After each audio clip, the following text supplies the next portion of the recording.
Donc l'idéal, ce serait que l'ensemble des établissements mettent en place, utilisent l'ENT. L'ENT, c'est vrai, a des usages très variables selon les régions et selon les établissements scolaires et les choix des équipes qui sont faits sur place. Pour autant, l'ENT propose un bouquet de services complet qui permet de répondre à une grande partie des besoins numériques pour le apprendre à apprendre et pour la professionnalisation de l'élève.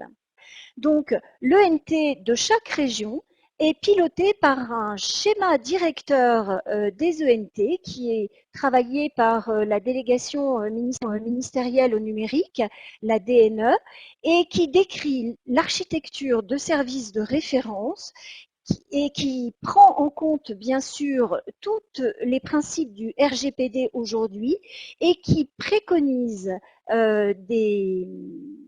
qui fait des préconisations en matière d'interopérabilité des services, ce qui permet les imports et les exports de données entre les différents logiciels. Et donc, ce que vous avez à l'écran, c'est le minimum proposé par chaque ENT. C'est-à-dire que quelle que soit la région dans laquelle vous êtes, l'ENT doit proposer un minimum de services. Le premier de ces services, et qui est très utile, c'est le service casier où vous pouvez déposer les dossiers. Le deuxième, c'est l'espace documentaire où vous allez collecter toutes les informations pour l'élève. Le troisième, c'est le poste fichier dans lequel l'élève peut rendre son travail. Bien sûr, service de messagerie, de forum, d'agenda, la suite bureautique gratuite, un système de visioconférence qui a été un petit peu rajouté en urgence pour certains ENT selon les régions en lien avec la crise sanitaire, des services de chat. Et finalement, c'est l'occasion de pouvoir travailler avec les élèves cette notion de gestion électronique des documents, d'organisation des documentaires, des documents que l'on produit. L'ENT propose un data center finalement dans le web, donc tous les services, toutes les régions proposent un ENT aujourd'hui full web.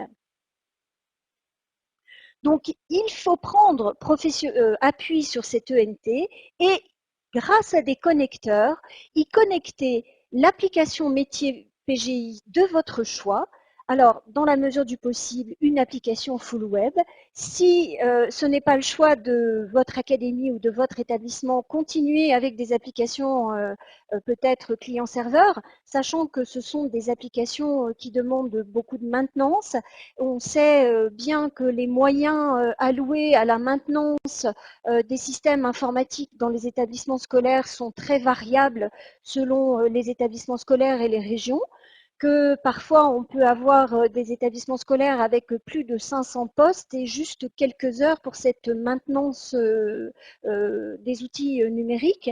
Donc, il faut vraiment tendre vers cette solution full web parce que quand on est full web, la maintenance, elle se fait par le fournisseur d'accès qui propose ces accès full web. C'est ce que je vous disais, c'est de tendre vers un écosystème d'applications intégrées full web pour permettre cette continuité du travail dans et hors la classe. Cet acquis que l'on a mis en place brutalement dans le cadre de cette continuité pédagogique et de la crise sanitaire, il faut absolument qu'il perdure pour que les élèves, grâce à l'environnement numérique, aient des facilités pour travailler le dans et le hors la classe à la maison, mais hors la classe aussi en PFMP.